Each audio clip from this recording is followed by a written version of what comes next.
اللہ علیہ وسلم کے وصال ظاہری کے ایام قریب آئے تو حضور نے سرخ پٹی باندھی، تیز بخار ہے نبی کریم کو، 2 صحابہ سہارا دے کے مسجد میں لائے، نبی پاک علیہ السلام کو بظاہر سہارا دے کے لایا گیا۔ کریم رسول نے لوگوں کو جمع کیا، حضور آج کیا ہونے والا ہے، آج کیا کہا جائے گا، آج کس لیے میٹنگ بلائی ہے؟ نبی کریم کے کل صحابہ جب مسجد میں جمع ہوئے تو کھچا کھچ مسجد بھری ہے۔ وصال ظاہری سے چند یوم پہلے کی بات، نبی پاک نے فرمایا آج تمہیں کوئی جہاد کی ترغیب نہیں دینی، آج کوئی نیا پیغام نہیں دینا، آج تمہیں بتانا ہے کہ رب نے اپنے بندے کو اختیار دیا ہے، چاہے تو دنیا میں رہے، چاہے تو اس کی بارگاہ میں حاضر ہو جائے۔ اس عبد نے بارگاہ ربوبیت کی طرف لوٹنے کا ارادہ کر لیا ہے۔ حضرت صدیق اکبر رونے لگے تو صحابہ نے کہا تمہیں کیا ہوا؟ کہنے لگے سمجھ نہیں رہے، کسی کی بات نہیں کر رہے، نبی پاک تو اپنی بات فرما رہے ہیں، اس نے جانے کا ارادہ کر لیا۔ سنیے میرے بھائی، محبوب پاک نے فرمایا بھائی کسی شخص کو میری طرف سے کوئی تکلیف پہنچی ہو تو بدلہ لے سکتا ہے، بدلہ لے سکتا ہے، کسی کو تکلیف پہنچی ہو۔ صحابہ پھوٹ کے رونے لگے، محبوبہ کرم ہی کرم ہوا ہے، رحمت ہی رحمت آئی، آپ کے بارے میں گمان کرنے والا بھی دائرہ ایمان سے نکل جائے گا۔ حضور آپ کیا فرما رہے ہیں؟ فرمایا نہیں بھائی اٹھو۔ پیچھے سے جناب عکاشہ بن محصن اٹھے، ہاتھ کانپتے ہیں، آگے بڑھے، کہنے لگے یا رسول اللہ ایک جنگ کے موقع پر آپ نے درہ مارا تھا، ننگی پیٹھ پر صفیں سیدھی کراتے، بات دل میں رہ گئی ہے، میں نے بدلہ لینا ہے۔ نبی کریم نے فرمایا بلال دوڑ کے جاؤ، فاطمہ کے گھر درہ پڑا ہے، درہ لاؤ۔ سیدنا بلال حبشی کہتے میں گیا، دستک دی، سیدہ طیبہ طاہرہ حضرت فاطمہ فرمانے لگی بلال کیسے آئے ہو؟ اماں جی وہ درہ چاہیے تھا۔ سیدہ کو تشویش ہوئی، کہنے لگے بلال نہ تو جنگ پہ جانا ہے، نہ جہاد ہے، نہ کوئی ایسا موقع ہے، حضور کی تو طبیعت مبارک بظاہر بڑی علیل ہے، درہ کیا کریں گے؟ حضرت بلال عرض کرنے لگے اماں جی ایک صحابی بدلہ لینے لگے ہیں، صاحب طبقات نے جملے لکھے ہیں، کہتے ہیں بی بی صاحبہ نے درہ بھی دیا اور امام حسن حسین کو بھی باہر نکالا۔ فرمانے لگی عکاشہ سے کہنا 100 درے مارے، ان 2 شہزادوں کے جسم پر نبی پاک کے قریب نہ جائے، میں نے 2 بچے پیدا ہی اپنے محبوب پر قربان کرنے کے لیے کیے، ان کو لے جائے۔ حضرت بلال کہتے میں 2 شہزادے لے کے آیا، اور جب دروازے میں میں لے کے پہنچا تو نبی پاک نے دیکھا تو آنکھوں میں آنسو آ گئے، فرمایا ان کو بٹھا دو، مجھے پتا ہے فاطمہ نے کیا کہہ کے بھیجا ہے۔ حضرت سیدنا بلال فرماتے ہیں درہ میں نے جناب عکاشہ کو دیا، حضرت عکاشہ درہ لے کے آگے جو بڑھے تو حضرت ابو بکر صدیق نے ان کے پیروں پہ ہاتھ رکھا، فرمایا عکاشہ میری طرف آ یار، مجھے مار درے، نبی پاک کے قریب نہ جا۔ مصطفیٰ کریم نے فرمایا ابو بکر تو ہٹ جا، اسے آنے دے۔ فرماتے ہیں میں چند قدم آگے گیا تو مولا علی شیر خدا نے میرے پیر پہ ہاتھ رکھا، کہنے لگے عکاشہ سوچ تو صحیح تو کیا کر رہا ہے؟ حضور نے فرمایا علی ہٹ جاؤ، میرا اور ان کا معاملہ ہے۔ جناب عکاشہ آگے بڑھ رہے، نبی کریم نے فرمایا میں اپنی امت کو درس دینا چاہتا ہوں، خبردار خبردار زندگی میں تمہارے ہاتھ سے زبان سے کسی کو تکلیف نہ پہنچنے پائے، خبردار یاد رکھنا وہ معاشرے بگڑ جاتے ہیں، وہ معاشرے تباہ کر دیے جاتے ہیں جہاں ظلم ہوتا ہے، جہاں زیادتی ہوتی ہے، جہاں لوگوں کو ستایا جاتا ہے۔ محبوب کریم کے قریب آئے حضرت عکاشہ کہ حضور میری پیٹھ ننگی تھی، آپ بھی ذرا کپڑا ہٹائیے۔ نبی کریم نے پیٹھ سے کپڑا ہٹایا، جناب عکاشہ نے درہ جو اٹھایا تو صحابہ کی چیخیں نکلی، حضرت عکاشہ نے درہ دور پھینکا، حضور کے بطن اطہر سے لپٹ گئے، چومنے لگے، کہنے لگے حضور وہ تو صفیں سیدھی کراتے لگ گیا تھا، آپ نے کہاں مارا تھا؟ یا رسول اللہ میں تو بہانہ بنا رہا تھا کہ جاتی دفعہ مجھے وجود چومنے کا موقع نصیب ہو جائے، مجھے یہ موقع نصیب ہو جائے۔ میرے حبیب نے فرمایا جس نے جنتی دیکھنا ہو میرے عکاشہ کی زیارت کر لے۔ بھائی ظلم کا دروازہ کھلا ہوا ہے اور لوگ بھول جاتے ہیں زیادتی کرتے ہوئے، وہ بہو سے ہی کیوں نہ کریں، وہ اپنے گھر کے بھول جاتے ہیں کہ شاید پوچھنے والا کوئی نہیں، شاید میزان نہیں لگے گا۔ ایران کے بادشاہ نے اپنے بیٹے کو پڑھانے کے لیے ایک استاد صاحب کا بندوبست کیا۔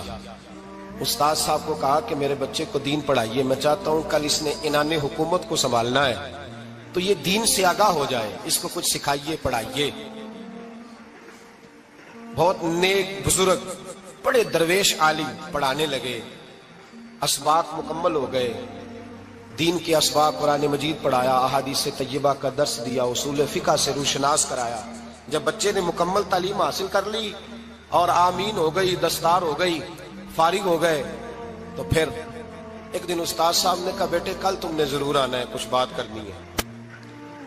شہزادہ گیا ملنے استاد صاحب سے، استاد صاحب نے کنڈی لگا لی، ہاتھ میں درہ پکڑ لیا، مار مار کے پورے وجود کو زخمی کر دیا، کوئی غلطی نہیں، کوئی بات نہیں، مارا۔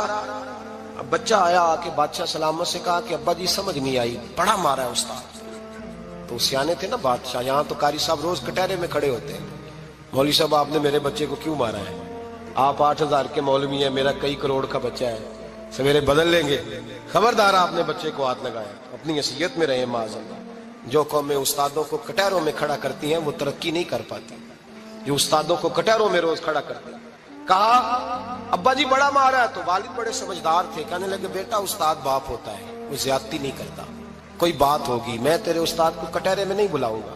اماں سے بات کی، اماں کہنے لگی بیٹا میں تیرے باپ سے کیسے بات کروں، ڈرا تھا۔ وقت گزر گیا، 22 سال بیت گئے، 22 سال گزر گئے، بادشاہ کا انتقال ہوا، شہزادہ تخت پہ بیٹھا، پہلا حکم یہ دیا کہ میرے استاد کو بلاؤ، پہلا حکم۔ استاد جی بوڑھے ہو گئے تھے، چھڑی کے اوپر ٹیک لگا کے آئے اور بھویں سفید ہو کے جھک گئی تھیں، یوں آنکھ کھول کے بڑی مشکل سے دیکھا، کہنے لگے شہزادے حکم ہو۔ کب میں شہزادہ نہیں، اب میں بادشاہ بن گیا ہوں۔ استاد جی 22 سال بیت گئے، آپ نے مارا تھا، پر وہ درد چونکہ زیادتی کی تھی، میرا قصور کوئی نہیں تھا، تو نہ میری روح سے درد گیا ہے نہ میرے جسم سے گیا ہے، میں بے اختیار تھا، پوچھ نہیں سکتا تھا، آج با اختیار ہوا ہوں۔ سب سے پہلے پہلا حکم آپ کو دیا، بلایا ہے، بتائے کیوں مارا تھا، کیوں مجھے مارا تھا، میری زیادتی بتائے۔ تو استاد، بوڑھے استاد کی آنکھیں آنسوؤں سے بھر گئی، کہنے لگے بیٹے بس آج کے دن کے لیے مارا تھا، یہ جو دن آ گیا نا میری زندگی میں اس لیے مارا تھا، یہ میں چاہتا تھا میری زندگی میں وقت ہے آج کے، بس میری مراد پوری ہو گئی۔ کہا صاحب کس لیے، مجھے بھی سمجھائے۔ آپ فرمانے لگے کتنی دیر ہو گئی تجھے مار کھائے ہوئے، کتنا زمانہ بیت گیا؟ کہنے لگا 22 سال۔ فرمایا زخم بھولے تو نہیں، درد ختم تو نہیں ہوئی، تمہیں بات 1 منٹ کے لیے بھی تمہارے حافظے سے محو تو نہیں ہوئی؟ کہ استاد جی روز رات کو یاد آتی، روز خیال آتا تھا۔ استاد کہنے لگے بھائی تو بے اختیار تھا، پوچھ نہیں سکا، 22 سال تجھے یاد رہا، مجھے پتا تھا تو ایک دن حکمران بنے گا، میں نے تجھے اس لیے مارا تھا کہ بیٹے یاد رکھنا، کسی پہ ظلم نہ کرنا، اگر تجھے 22 سال تک یاد رہا ہے تو جس پر تو ظلم کرے گا اسے بھی قیامت تک یاد رہے گا، اور یہ یاد رکھنا تو آج با اختیار ہوا تو تو نے مجھے بلا لیا ہے، قیامت کے دن غریب با اختیار ہو جائیں گے، مظلوم با اختیار ہو جائیں گے، وہ با اختیار ہوں گے للہ الواحد القہار، رب کریم کی بارگاہ کے اندر ان کا اختیار ہوگا، اکیلے اللہ کی حکمرانی ہوگی، پھر وہ بلائیں گے بڑے بڑے کج کلاہ، دنیا میں جن کی پگڑیاں اونچی تھیں وہ سر جھکائے کھڑے ہوں گے، دنیا میں جو ڈکٹیٹر بنتے تھے ان کی پشتیں لال ہوں گی، ان کو غدار لکھا جائے گا، قیامت تک نہیں بھولے گا۔ ظلم کرنا تو سوچ سمجھ کے کرنا، اتنا کرنا جتنا تم سہ سکتے ہو، اتنی زیادتی کرنا جتنی قیامت میں تم برداشت کر سکتے ہو۔ میرے نبی کریم صلی اللہ علیہ وسلم نے فرمایا ظلم سے بچو، یہ قیامت کے اندھیروں میں سے ایک اندھیرا ہوگا۔ زندگی میں زیادتی نہ کریں، اگر تھوڑی دیر کے لیے کوئی چیز برداشت کر جائیں گے تو وہ فائدہ دے جائے گی، کچھ دیر کے لیے اگر سہ جائیں گے تو نفع مل جائے گا، سہنے کی کوشش کریں لیکن زیادتی نہ کریں، نظر کو، سوچ کو، ذہن کو پاک رکھیں، اور میرے بھائی زندگی پوری ظلم سے بچیں، زیادتی سے بچیں۔ امیر المومنین حضرت جناب سیدنا عمر فاروق رضی اللہ تعالیٰ عنہ رات گھر میں تھے تو رونے لگے، بڑی دیر تک روتے رہے۔ والدہ اٹھی تو صاحبزادے سے کہنے لگی پتہ کرو تمہارے باپ کو کیا مسئلہ ہے۔ شہزادے آئے، کہنے لگے امیر المومنین والد گرامی کیا ہوا؟ تو حضرت عمر فاروق کہنے لگے بیٹا اپنی اماں کو بلاؤ۔ والدہ آ گئی، کیا بات ہے، کچھ طبیعت خراب ہے تو حکیم کا بندوبست کیا جائے۔ تو حضرت عمر کہنے لگے کچھ بھی نہیں، آج مسجد سے نکلا ہوں تو نبی پاک کے صحابہ میری تعریفیں کر رہے تھے۔ یہ حضرت فاروق اعظم کے وصال کے قریب کے دن ہے، تعریف ایک تو حضرت یہ رونے کی بات ہے کہ خوش ہونے کی؟ آپ فرمانے لگے نہیں، سوچتا ہوں باہر تو میں اچھا رہا ہوں، پتہ نہیں گھر میں ہی کوئی زیادتی نہ ہو گئی ہو، پتہ نہیں تمہارے ساتھ بھی میرے معاملات ٹھیک تھے کہ نہیں، صحابہ تو تعریف کرتے ہیں، رو رہا ہوں تمہاری وجہ سے نہ الجھ جاؤں، بیوی ہی نہ کہے میرا حق ہی ادا نہیں کیا۔ یہ لفظ کہتے کہتے پہاڑ ہے یہ شخص، کیسر و کسرا کامتے ہیں۔ حضرت عمر رو پڑے، بی بی سے کہنے لگے مجھے اللہ کی رضا کے لیے معاف نہیں کر دیتی؟ میرے اوپر بوجھ تھا امت کا، میں ساری رات مدینے کی گلیوں میں پھرتا تھا, دن سارا مسجد میں گزرتا تھا, میں تجھے وقت نہیں دے پایا, معاف نہیں کر دیتی؟ تو زوجہ کہنے لگی نہیں عمر, میں نے بھی زندگی میں اپنا کوئی سکھ چین نہیں دیکھا, کوئی چاؤ پورا نہیں کیا, میں کیسے معاف کر دوں؟ میں نہیں معاف کرتی. حضرت عمر زمین پہ بیٹھ گئے, رونے لگے, کہنے لگے چل معاف کر دے. کہنے لگی ایک وعدہ کرو, قیامت کے دن رب کریم کی بارگاہ میں میری سفارش کرو گے؟ اللہ کی بارگاہ میں عرض کرو گے کہ اللہ اچھی تھی, مجھے کپڑے دھو کے دیتی تھی, روٹی پکا کے دیتی تھی, میری عزت کی محافظ تھی؟ جناب عمر کہنے لگے تیرے ساتھ وعدہ ہے, رب اپنے فضل سے عمر کو جنت دے گا تو عمر تجھے جنت میں ساتھ لے کر کے جائے گا, تیرے ساتھ وعدہ ہے. میرے بھائی جن کے دلوں میں احساس تھا کہ ہم سے کوئی زیادتی نہ ہو جائے کسی جگہ, وہ تو یہاں تک معاملہ کرتے تھے, یہاں تک ان کا خیال رہتا تھا. عزیزو, ایک تو نظر میں حیا پیدا کریں, والدین کی بہت بڑی ذمہ داری ہے. لاکھوں بچے مرضی کی شادیاں کر رہے ہیں, ہزاروں گھر اجڑ رہے ہیں. یہ وہ والا زہر ہے جو ہر گھر میں تیزی سے پھیلتا چلا جا رہا ہے. پہلے ہم کہتے تھے کہ بچہ باہر نہ نکلے, اب کہتے ہیں اللہ کہیں موبائل لے کے تنہا نہ بیٹھ جائے, کہیں تنہا نہ بیٹھ جائے. کیا بنے گا اس کا اگر یہ گندگی اور یہ ایسا نشہ ہے جو اجاڑ کے رکھ دے. بخاری شریف میں حدیث ہے, قاضی ایاز مالکی رحمۃ اللہ علیہ نے بڑی تفصیل سے لکھی ہے, راوی حضرت انس بن مالک ہیں. ایک بندہ بڑی دور سے آیا نبی پاک صلی اللہ علیہ وسلم کی زیارت کے لیے, بڑی دور سے.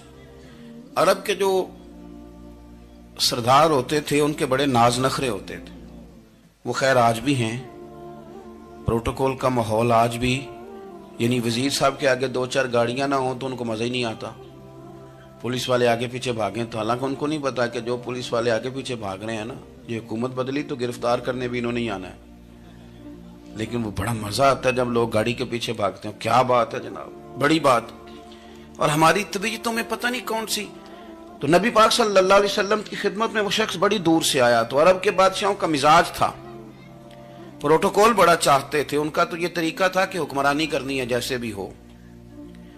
اگر کسی غلام نے دھوپ میں بندھا رہ گیا, اونٹ اور چھاؤں میں نہیں باندھا تو درے مارتے تھے, اور اگر اس نے کھول کے باندھ دیا تو پھر بھی مارتے تھے. کہتے تھے اتنا سیانا ہو گیا تو انہیں پوچھا ہی نہیں, خود بخود ہی باندھ دیا. وہ شخص حضور کی بارگاہ میں آیا اور بہت سارے لوگوں کے پاس کیونکہ وہ جاتا تھا اپنے سربراہ کا پیغام لے کے, تو وہ کانپ رہا ہے جب حضور کی بارگاہ میں گیا, ڈر رہا ہے. اب ذرا بات کو سمجھنا, نبی پاک صلی اللہ علیہ وسلم نے اس سے فرمایا کیوں ڈرتے ہو, سادہ آدمی ہے, دیہاتی ہے, بدو ہے. اللہ کے رسول نے تھپ کی دی, کیوں ڈرتے ہو؟ تو کہتے حضور مجھے آداب نہیں آتے اور مجھے ڈر آتا ہے, کوئی بات اگر ایسی ہو گئی آپ مدینے کی حکومت کے سربراہ ہیں تو کہیں آپ ناراض نہ ہو جائیں. حضرت انس بن مالک فرماتے ہیں بات کہاں کی تھی, پہنچ کہاں گئی. جب اس نے یہ کہا نا کہ آپ تو حکومت کے سربراہ ہیں, کہیں کوئی غلطی نہ مجھ سے ہو جائے, تو نبی پاک کی آنکھوں میں آنسو آ گئے. حضور رونے لگے اور نبی پاک صلی اللہ علیہ وسلم فرمانے لگے نہ بھائی, تو کسی حکومت کے سربراہ کے پاس نہیں آیا, نہ تو اس بیٹے کے پاس آیا ہے جس کی ماں گوشت کے خشک ٹکڑے کھا کے بھی گزارا کر لے. میں تو ایک غریب ماں کا بیٹا ہوں.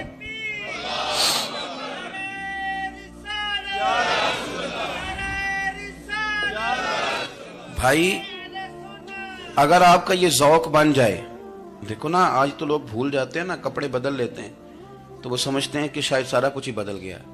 یعنی گاؤں سے آ کر پڑھنے والے بھول ہی گئے ہیں کہ کس کی ماں نے کتنا زیور بیچا تھا.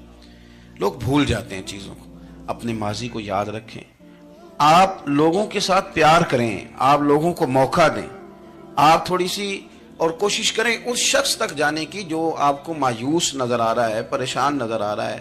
یہ ہمیں میلاد والے محبوب صلی اللہ علیہ وسلم نے درس دی. ایک اور پہلو, حضور سید عالم صلی اللہ علیہ وسلم نے, ہمارے ہاں نا ابھی بھی برادری کی تقسیم ہے, ابھی بھی, اور کچھ میں نے ایسے کمزور لوگ بھی دیکھے. یہ اس طرح کی حرکتیں ہارے ہوئے لوگ کرتے ہیں, ہارے ہوئے لوگ جو اپنے آپ کو سمجھتے ہیں کہ میں کوئی بڑا آدمی ہوں. بڑا آدمی تو اپنے اخلاق سے ہوتا ہے, اپنے کردار سے ہوتا ہے, اپنی سخاوت سے ہوتا ہے, لوگوں سے پیار کرنے سے ہوتا ہے. باقی یہ کہ بیٹھ کے کہانی سنانا کہ میں بڑا کچھ کرتا ہوں, تو جو کچھ کرتا ہوتا ہے اسے سنانے کی کوئی ضرورت. ایک اور بہت سارے لوگ آپ تعزیت کرنے جائیں نا والد کے انتقال کے بعد, تو ان بیچاروں کو بتانا پڑتا ہے کہ ابا جی میرے بغیر دوائی نہیں کھاتے تھے. تو میں کہتا ہوں اگر تیرے بغیر نہیں کھاتے تھے پھر بتانے کی ضرورت نہیں, پھر تو سارے گاؤں کو پتا ہوگا کہ تیرے بغیر نہیں کھاتے. اور اگر کوئی دال میں کالا ہے تو پھر تیری وضاحت کوئی بندہ قبول نہیں کرے گا تو آپ کو بتانا کیوں پڑ رہا ہے؟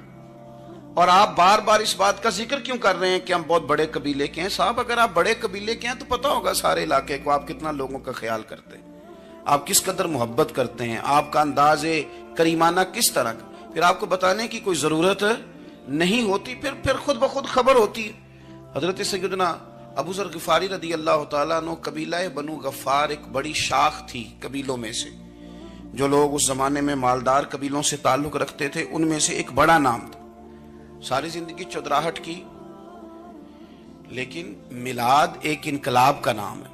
میں میلاد منانے والے دوستوں سے گزارش کرتا ہوں کہ آپ ہر سال میلاد منائیں، اور ہر سال میلاد کے بعد آپ تھوڑے بدل بھی جائیں، یعنی تھوڑے سے بدل جائیں۔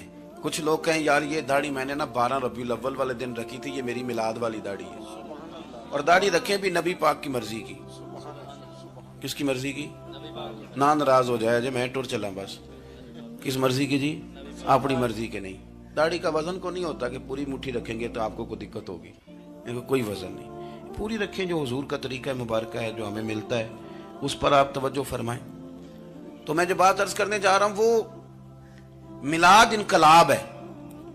حضور سید عالم صلی اللہ علیہ وسلم کی بارگاہ میں آنے سے پہلے لوگ کچھ اور ہوتے تھے، اور یہاں سے ہو کے جاتے تھے تو پھر ان میں تبدیلی آتی تھی۔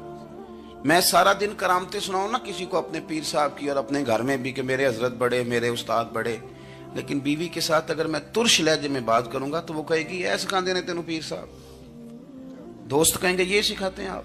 تو آپ کی کہانیاں نہیں چلتی، آپ کا کردار چلتا ہے۔ حضرت ابو ذر غفاری رضی اللہ تعالیٰ عنہ فرماتے ہیں چونکہ میں چودھری تھا، سیدنا بلال حبشی رضی اللہ تعالیٰ عنہ کے پاس میں بیٹھا تھا، کسی بات میں بات آگے بڑھی اور بڑھتے بڑھتے بات شکنجی تک چلی گئی۔ رائے کے اختلاف نے باتوں میں تلخی پیدا کر دی، اور جب تھوڑے لفظ اور تیز ہوئے تو میں نے انہیں کہہ دیا چپ کر، تو ابشن کا بیٹا ہے۔ کس کے بیٹے تھے حضرت بلال؟ کہتے ہیں جب انہوں نے مجھے کہا تو میرا دل بڑا ٹوٹا، لیکن میں نے ارادہ کیا کہ میں نے حضور کی بارگاہ میں نہیں عرض کرنی، اب ہر بات کی ہم حضور کی بارگاہ میں شکایت کریں۔ لیکن میں جا کے مسجد میں بیٹھا اور جب سرکار آئے نا، ارادہ نہیں تھا کہ عرض کروں گا، لیکن حضور کا چہرہ دیکھا تو دکھ میرا خود ہی تازہ ہو گیا۔ رونے کا بھی تو تب ہی مزہ آتا ہے نا کوئی اپنا ملے تو۔ فرماتے ہیں کہ میرے آنسو نہ بغیر اختیار کے چھلک پڑے اور میں کھل کے روئے، کھل کے۔ قربان جاؤں محبوب کے، بھی حضور نے پاس نہیں بلایا بلکہ نبی پاک اٹھ کے خود میرے پاس آئے اور مجھے کندھوں سے پکڑ کے سینے سے لگایا، اور جب میں کھل کے رو لیا تو حضور میرے آنسو پوچھنے لگے۔ کچھ شعر ایسے ہوتے ہیں جو کسی نے کہے ہوتے ہیں، اور کہنے والا جو ہوتا ہے وہ صاحب حال ہوتا ہے، تو اس میں کچھ خوبصورتی زیادہ ہی ہو جاتی ہے۔ ایک پنجابی کے شاعر ہمارے گجرات میں گزرے، بزرگ تھے، ان کا ایک شعر ہے، وہ کہتے ہیں ایک باری میری آنکھیاں چوں اونا نے اتھرو پونجے سن، ایک باری میری آنکھیاں چوں اونا نے اتھرو پونجے سن، ہن تے چسکا پہ گیا رونے دا۔ ایک باری میری آنکھیاں چوں اونا نے اتھرو پونجے سن، ہن تے چسکا پہ گیا رونے دا، تے ہر ویلے آہو زاری دا۔ تو میں روز رونے لگا ہوں، مزہ ہی بڑا آیا ہے جب سے محبوب نے چپ کرانا شروع کیا میرے عزیز۔ اور پھر حضرت بلال حبشی رضی اللہ تعالیٰ عنہ چونکہ حضور کے غلام تھے اور انہیں پتا تھا کہ سرکار میری ناز برداری کرتے ہیں، حضور نے چپ کرایا۔ فرمایا کیوں روتے ہو؟ تو عرض کرنے لگے یا رسول اللہ صلی اللہ علیہ وسلم، اگر میں ابشن کا بیٹا ہوں تو میری تو غلطی کوئی نہیں نا، یہ تو تقسیم اللہ کی ہے نا۔ الذی خلقک فسواک فعدلک فی ای صورت ما شاء رکبک، جس طرح وہ چاہتا ہے، جس کو چاہتا ہے اس طرح کی اس کی صورت بنا دیتا ہے۔ تو مجھے ابشن کا بیٹا کہا جاتا ہے، میری غلطی کیا ہے؟ حضرت بلال نے بھی نہیں بتایا کس نے کہا، لیکن نبی پاک صلی اللہ علیہ وسلم نے کیا فرمایا؟ امام یوسف صالحی نے لکھا ہے، ذرا غور کرنا بات پر، تسلیاں لوگ اور رنگ میں بھی دیتے ہیں پر یہ تسلی بڑی انوکھی ہے۔ حضور فرمانے لگے بلال اگر تو ابشن کا بیٹا تو پریشان کیوں ہوتا ہے؟ کالے رنگ والی ماں کا بیٹا ہے تو پریشان کیوں ہوتا ہے اگر تیری والدہ کا رنگ کالا ہے تو؟ عرض کی حضور آپ کیا فرمانا چاہتے ہیں؟ تو سرکار فرمانے لگے میں دو ماؤں کا بیٹا ہوں، ایک جناب آمنہ جنہوں نے مجھے پیدا کیا، اور ایک حضرت ام ایمن جنہوں نے میری پرورش کی، مجھے بڑا کیا۔ حضور فرمانے لگے میری ماں آمنہ کا رنگ گورا تھا اور میری ماں ام ایمن کا رنگ کالا ہے۔ تو فرمایا اگر تجھے کسی نے کالے رنگ والی ماں کا بیٹا کہا تو اسے کہہ دینا مدینے والے محبوب کے بھی تو ایک والدہ کا رنگ کالا ہے، تو کہہ دینا۔ حضرت بلال کہتے ہیں کہ وہ اس طرح کی تسلی تھی، طفل تسلیاں نہیں جس طرح کی ہمیں دی جاتی، وہ اس طرح کی خوبصورت تسلی تھی